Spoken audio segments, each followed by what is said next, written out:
Hey guys, welcome back to Bible Fun with the Dunns.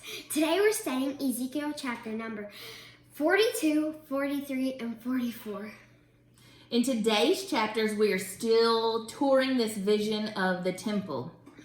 In chapter 42, we toured the temple's chambers, and it was important that no matter where you entered in the temple, you exited a different way.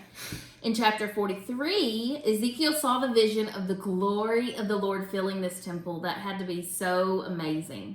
The glory of the Lord comes from the east and enters through the eastern gate, which is super significant because the Bible tells us when Jesus returns, he will return through the eastern gate.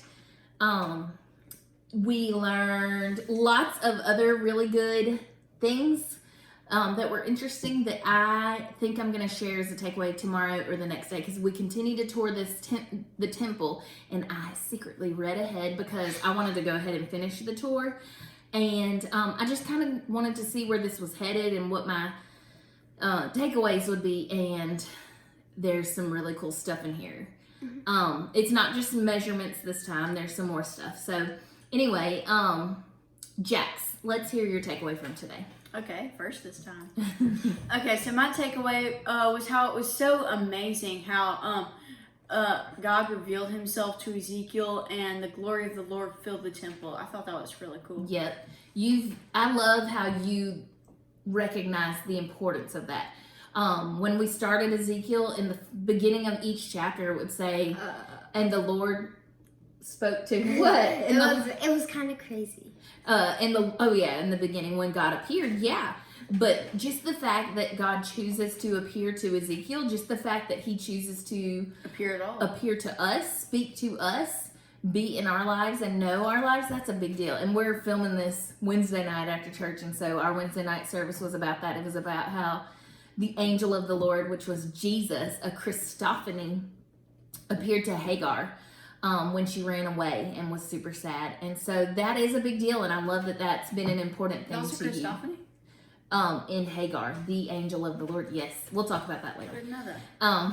We've gotten off track a little bit. But John, what about you? What was your takeaway from today's chapters? My takeaway, it was about how this place, this temple, is so big it can't even fit on the mountain. Yes. It's supposed to fit on. So we have a tour that I'm going to post, a video tour for you to check this out. But that is a true story. Like, the measurements of this temple are too big, literally too big to fit on top of the mountain that it's supposed to be on. So, sorry, John, go ahead. But that vision, I think it's just like a sneak peek. God can do anything. He can put the biggest thing on the smallest thing ever, and he can put he can part seas. He can do anything he wants. That's right. Cool. Any other takeaways? Oh yeah. My dad, he said, "Hey, want to know something else cool?" And we said, "What?" He said, at the same time he was talking to Ezekiel. That God was talking to Ezekiel. He was also talking about talking to Jeremiah. And what he was talking to Jeremiah about is the future's plans for what he said. Going to look like. Jeremiah, for I know the plans I have for you, declares the Lord, plans for hope and a future. And so when God is talking to Jeremiah, telling him, I know the plans I have for you, the same time that God's talking to Jeremiah, God's talking to Ezekiel. And what's he giving Ezekiel? He's telling Ezekiel the plans, the measurements, the exact plans. That's a big deal. That's a cool takeaway. So I guess it's he should be short a preacher. amount of time in the future. So we shall see. Wait, who should be a preacher? Daddy. That was a good takeaway. So sometimes it can be monotonous or get old when we hear things over and over again, when we hear these measurements and the rules in these passages that we've been reading. But it's such a good reminder that God cares for every single tiny, minute detail that's in his word. That's also in our lives. It's also important to remember that God intended for every single word that's in the Bible to be in here. Each word is full of purpose and meaning, and we can search and seek for the rest of our lives to know the meaning of these words, and we will never know all of it.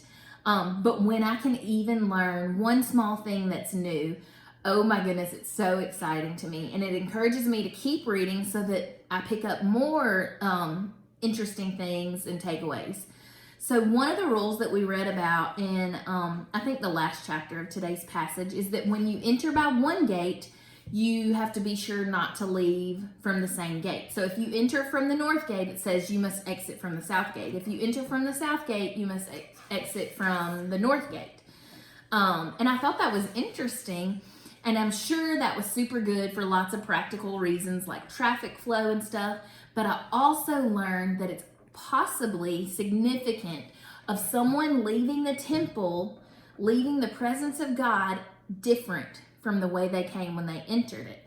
So my favorite passage that we read today was in chapter 43, and it's right after the glory of God fills the temple, and it says, "This is the place of my throne and the place of the soles of my feet, where I will dwell in the midst of the people of Israel forever." I love those unlimited words.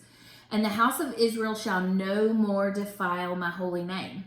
He says, let them put away all of that sin, all of that rebellion, all of that idol worship, and I will dwell in their midst forever. Every bit of this is significant and important. Being in the presence of God should make us different. Being in the presence of God should have a direct effect on all of our life, and it should make us more like Him. And I love that it's represented even in the rules for entering God's presence in the temple and leaving. So for today, I just want you to think about how the presence of God in your own life affects how you live. Have you been in the presence of God today? How has the presence of God had an effect on you? And how does it make you more like God when you're in His presence? Talk about these things with your family, and I promise, just keep on reading, and there's some amazing things of symbolism and takeaways in these next couple of days as we finish up Ezekiel. I'm really excited to get to talk about it with you all and to share. See y'all tomorrow. Bye.